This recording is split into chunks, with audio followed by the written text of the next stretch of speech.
नमस्कार. मी सौ संध्या रमेश पुजारी, पूर्वाश्रमीची संध्या दिगंबर तेरवाडकर. माझ्या या देवी सर्व भूतेषु या कथा मालिकेतील ही 5वी कथा म्हणजे माळ. आपल्या परिचयातल्या, नात्यातल्या, सहवासातल्या कैक जणी, प्रत्येक जण आगळी वेगळी.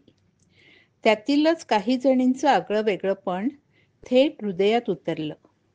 त्यांच्यातल्या देवी स्वरूपास देवीच्याच कृपेने पाहिलं व स्तुती सुमनांचं कौतुकाचं पुष्प व त्याची शब्दमाळा गुंफली. आपसुकच लिहिली गेली. तशी आजच्या माळेची मानकरीण खूपच आगळी वेगळी. चला ऐकूयात. माझं आजचं हिच्यावर विषयीचं लिखाण म्हणजे हिमनग. त्याच्यावरचा फक्त पृष्ठभाग. तशी ती कितीतरी खोल भासते, दिसते. त्यापेक्षा कैक पटींनी मोठी, हिमनगासारखी. म्हणून काय झालं? सुरुवात तर करावीच लागेल ना. तर रात्रीचा किर्र काळोख वातावरणावर अंधाराचं साम्राज्य पसरून ताणलेला. नीरव शांतता. एका घरकुलात उद्याची वाट पाहत 12वीच्या परीक्षेची तयारी करून आवरासावर करून सारं घर पहुडलेलं. आणि दुसरीकडे एका तासाच्या अंतरावरच तिथल्या गावात अचानक आगीचा डोंब उसळलेला. त्या घरातील प्रत्येक जण हिच्या नाळेशी जोडलेला. तिथला पण आणि तिथला पण. तिथं आग, आग आणि आग. सारं घर गिळंकृत करायला आग पसरत चालली होती. शेजार पाजारी धावले. स्वतःच्या जीवाची पर्वा न करता आत शिरले आणि जसे हाती लागतील तसे ते होरपळलेले जीव बाहेर काढले, ओढले. पाहवत नव्हतं. इकडं हिला कळलं, हिला व हिच्या कुटुंबियांना. सदैव मदतीचा हात जाणत्या अजाणत्या लोकांना देणारं हे कुटुंब. यांच्यासाठी मदतीचे हात धावले आणि ते धावले नसतील तरच नवल. हे कुटुंब रंजल्या गांजल्यांची, आपल्या तुपल्यांची काळजी घेत आलेलं. आणि मग म्हणूनच की काय, देवानंही घेतली यांची काळजी. हिचं अख्खं माहेर, लहान बाळास घेऊन माहेरी आलेली हिची बहीण, सारे अगदी आश्चर्यकारक रीतीनं वाचले. अंगावर कैक जखमा, होरपळ घेऊन. मदत अगदी ऐनवेळी मिळाली होती. एक दुर्घटना घडली होती आगीची, पण इतर अनेक दुर्घटना टळल्या होत्या. मग काय, हॉस्पिटल, देखरेख, सेवा हे व्रतच जणू ह्यांचं. अगदी अवघड परिस्थितीवर मात करत डॉक्टरांच्या मदतीने, सल्ल्याने हिचे पती, कुटुंबीय, ओळखीचे, शेजारी, पाजारी, नातेवाईक साऱ्यांच्या प्रार्थनेने, सेवा शुश्रूषेने सारी वाचवली. फिनिक्स पक्षाप्रमाणे ही पुन्हा भरारी घ्यायला तयार.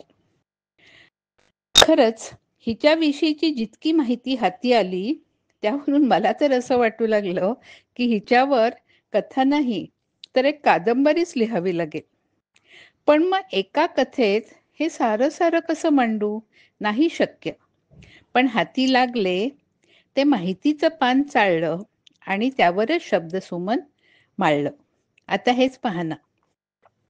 अतिशय तल्लख बुद्धिमत्ता, नेतृत्व, वक्तृत्व, मैदानी खेळ, अँकरिंग, लेखन, खूपसं काही. पण फिजिक्सच्या प्रॅक्टिकलच्या त्या एक्झाममध्ये मात्र ही घामानं डबडबलेली. कॉलेजमध्ये तोंडातून एक शब्दही बाहेर पडेल तर शपथ. येत होतं सारं. पण मग असं का? हिच्या मनात प्रचंड वादळ सुरू होतं. पुढील प्रॅक्टिकलसाठी डार्करूममध्ये जावं लागणार होतं. आता त्या डार्करूममध्ये दडलंय काय? सस्पेन्स, थ्रिल असं वाटावं असं काही की काही बाई. हिच्या मैत्रिणीनं तिला तसं सावध केलं होतं. आतील परीक्षकाच्या हेतूविषयी, अंधाराचा फायदा घेण्याच्या वृत्तीविषयी. हिच्या तोंडातून शब्द उमटत नव्हता. पण अंतरंगी संतापाची आग उसळली होती.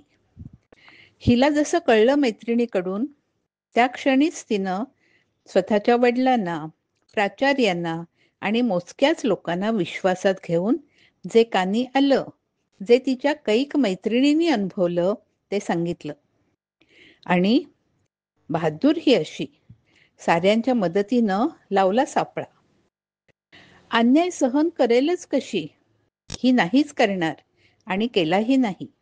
सापळा लावला आणि डार्करूममध्ये वाईट हेतूनं परिस्थितीचा फायदा घेऊ इच्छिणाऱ्या त्याला, म्हणजे त्या नराधमाला चांगलीच अद्दल घडवली. पळता भुई थोडी झाली त्याला. खरंच हे शक्य झालं हिच्यामुळेच, हिच्या धाडसामुळं. हिनं एक पाऊल पुढं टाकायचं ठरवलं आणि कैक पावलं जोडली गेली. म्हणावंसं वाटतं, खूब लढी मर्दानी है, खूब लढी मर्दानी है, ये तो झांसीवाली राणी है. कळेलच तुम्हाला. बरे वाईट प्रसंग प्रत्येकाच्याच आयुष्यात येतात. येणाऱ्या परिस्थितीसमोर लोटांगण घालून निष्क्रियता, हताशा, डिप्रेशन यांचे शिकार बनणारे कैक. पण परिस्थितीशी चार हात करून, प्रयत्नांची पराकाष्ठा करत परिस्थिती आपल्या मनाजोगती करणारे अतिशय विरळा. हे उभयता आणि हे कुटुंब त्यापैकीच एक. तिच्याविषयीचं कोणतंही पान चाळलं तरी तिची जिद्द, परोपकारी भावना, सामाजिक जबाबदारीची जाण, कुटुंबवत्सलता, संवेदनशीलता, संघटन शक्ती, काही ना काही हाती लागतंच लागतं. लहानपणापासून आई वडिलांचे कष्ट, परिस्थितीवर मात करण्याची धडपड, कठीण प्रसंग, पण त्यातूनही अंतर्मनी वाहणारा माणुसकीचा झरा, हे सारं बाळकडू ती कोळून प्यायली होती. सासरचं भलं मोठं एकत्र कुटुंब, त्यांची जुनी विचार प्रणाली, सुनांसाठींचे किंवा एकंदरीतच नियम म्हणा, सारं एका वेगळ्याच विश्वात आल्यासारखं झालं असेल तिला. पण ह्यातही सारं सांभाळून तिनं जपलं स्वत्व. वाचन, लिखाण, पतीची साथ, तीही अगदी मनाजोगती. खरंच आपलं माणूस खरोखरीच आपलं असेल ना, तर मग तुपलीही आपली व्हायला वेळ लागत नाही. खरं ना. इथंही तेच. हिच्या आयुष्याच्या कादंबरीचा पूर्वार्ध, मध्य, उत्तरार्ध, जी पानं माझ्या हाती लागतील त्यातून नवीन काही गवसलंच. हिनं महाविद्यालयीन जीवनात उंच उंच भरारी घेतली होती आणि विद्यापीठात पहिली आली होती. सुवर्णाक्षरात ही लिहिली गेली होती. मैदानी खेळही गाजवले होते. त्यात अपंग मुलांसाठी हिनं मार्गदर्शनही नंतर केलं होतं. शाळा, कॉलेजचं नाव ही झळकवत राहिली. हो, आणि असं नाही म्हणत बसली, मी कुठं कुठं पुरू, घरचं बघू की बाहेरचं करू. आजारपण, आलं गेलं, रीतीभाती, नातीगोती, सणवार, रीत व्यवहार, काय नसतं हो संसारात. आपण स्वतःलाच हरवून बसतो बऱ्याचदा या साऱ्यात.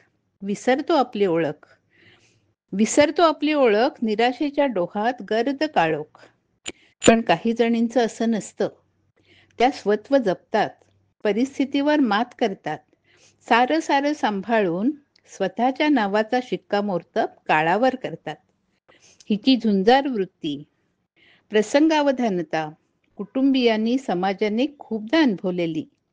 एकदा तर प्रवासात काय झालं, हे प्रवास करत असताना यांच्या ड्रायव्हरला चालत्या गाडीत एकदम स्ट्रोक आला.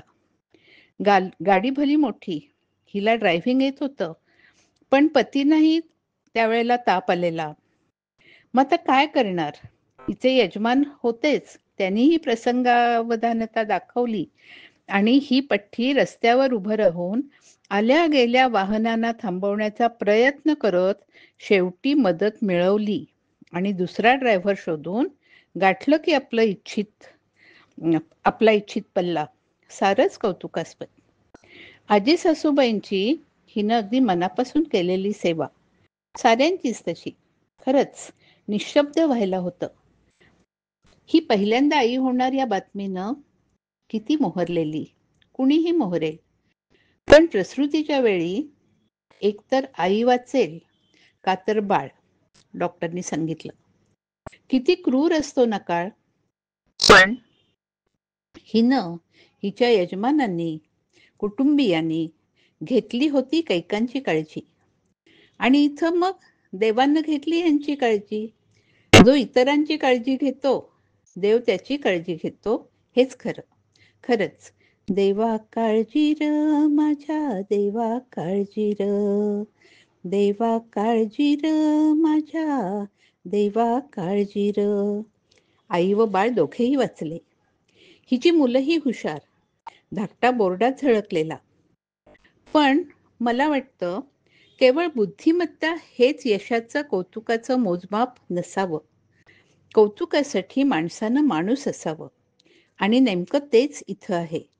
यश अपयश, चढ उतार चालूच असतात. पण माणुसकीचं भान फार फार क्वचित दिसतं. ह्या कुटुंबानं गगनझेप घेतली, पण माणुसकीशी नातं जोडून. उंच गगनात उडत राहिली, पण मातीशी नातं नाही विसरली. खूपसं काही सांगता येईल, पण मग ह्या कथेची कादंबरी होईल. तसं नको ना. देवानं हिला बुद्धिमत्ता, चातुर्य, सहृदयता, हिम्मत सारं काही दिलं आणि हिनं त्याचं सोनं केलं. हिच्या कार्यविस्ताराची लांबी, रुंदी, खोली अचंबित करणारी. इथं ओझरचा उल्लेख करायचा म्हटलं तरी खूप. आता ऐका हिच्या कार्याचा विस्तार व हिनं गाठलेले एक एक पल्ले, गाठलेली शिखरं. तर ही आहे रेकी ग्रँडमास्टर. रेकी क्लिनिक 15 वर्ष चालवलं. अनेकांना व्याधीमुक्त केलं. रेकी अक्षय सुखाचे वरदान हे मराठीतील पहिलं पुस्तक लिहिणारी हीच. रेकी लेक्चर्स, लहान मुलांसाठी पण ऑडिओज, हे काम सुरूच आहे. रेकीवर हिची तरुण भारतमध्ये लेखमालाही प्रसिद्ध झाली आहे. तसंच चाकाची खुर्ची ह्या पुस्तकाचे गुजराती एडिटिंग व प्रूफ रिडिंगचे कामही हिनं केले आहे. आणि किती काय काय सांगू. ही फक्त मनानं जोडत नाही, तर 2 कुटुंबांनाही जोडते. कारण जैन वधूवर परिचय संस्थेतही कार्यरत असते.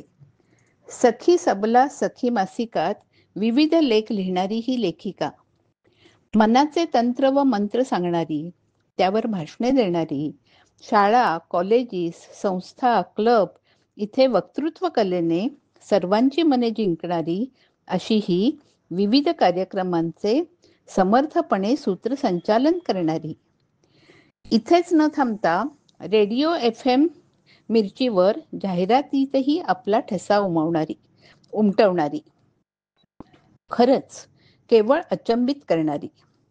हिचा माणुसकीचा झरा अखंड वाहतोच आहे. अंध, अपंग, मतिमंद, भटक्या जाती जमाती, वृद्धाश्रम हिचा मदतीचा हात सरसावलेला. आणि अजूनही एक आगळेवेगळेपण म्हणजे तुरुंगातील समाजाने बहिष्कृत केलेल्या कैद्यांना राख्या बांधून भाऊ बहिणीचे पवित्र नाते जपणारी, जगवणारी ही सन्नारी. वैद्यकीय क्षेत्रातही सहभाग. साधारण 2 लाख रुपयाची औषधे गरजूंना वाटणारी, रक्तदान शिबिरे, तसंच ज्ञानदानामध्ये 1 लाख पुस्तकांचे ग्रामीण भागातील मुलांना वाटप करणारी, वाचन प्रकल्प राबवणारी. खरंच एकही क्षेत्र असं नाही की जिथे हिचा ठसा नाही. हा तर हिचा वसा. आता थोडक्यात आढावा काही कालखंडासाठी हिनं जिथं ठसा उमटवला. जैन वधूवर परिचय संस्था संचालिका, स्वरसंगीत महिला मंडळ उपाध्यक्ष सेक्रेटरी, करवीर साहित्य परिषद खजिनदार सेक्रेटरी, माईसाहेब बावडेकर स्कूल व स्वयंसिद्धा सरोज स्कूल ज्ञानदानाचे पवित्र कार्य, भारतीय जैन संघटना जिल्हा अध्यक्षपद, महिला सहकारी गृहनिर्माण संस्था मुडशिंगी संचालक पद, मानस माया मासिक संचालिका आणि विशेष सल्लागार. थक्क व्हायला होतं ना. मला पण झालंय. जसा लाडू कोणत्याही बाजूने खाल्ला तरी गोडच, तसा हिचा कार्य आढावा सामाजिक बांधिलकीच्या माणुसकीच्या गोडीचा. अशा कार्याचे कौतुक झाले नाही तरच नवल. हिला वेळोवेळी गौरविले गेले, भूषविले गेले. सिंधुताई सपकाळ यांच्या हस्ते लोकमत सखी मंच 2009 सामाजिक क्षेत्रासाठी गौरविले गेले. आणि हो, इथंच हा प्रवास थांबत नाही बरं का. 40 वर्षांवरील विभागात सुंदर व्यक्तिमत्व स्पर्धेतही ही पहिली अशी परिपूर्ण व्यक्ती मी पाहिलेली ही पहिली पहिली. काय आणि कसे लिहावे ही वेगळ्याच मातीची घडलेली, समाजाचं ऋण फेडणारी, समाजासाठीच नाही तर कुटुंबासाठीही दोन्हीचा सुवर्ण मध्य गाठत साऱ्यांना एका सूत्रात मोती ओवावेत तशी ओवणारी, नाती जपणारी. आता ज्या शाळेत ही शिकली तिथे 5वी ते 10वीच्या विद्यार्थिनींसाठी म्हणजे विद्यार्थ्यांसाठी त्या शाळेचं नाव आहे विठा माता विद्यालय कराड. दत्तक योजना हिने चालू केली. आता गेली 15 वर्षे ही योजना सुरू आहे.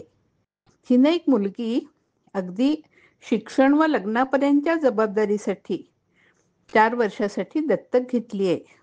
सारच ही पाहते. खरंच शब्द अपुरे पडतात. हे सारं शब्दात उतरवणं म्हणजे समुद्रास ओंजळीत सामावणं. माझ्या हाती जे लागलं ते यथाशक्ती शब्दात पेललं, कागदावर उतरवलं. माझं मन अचंबित झालं.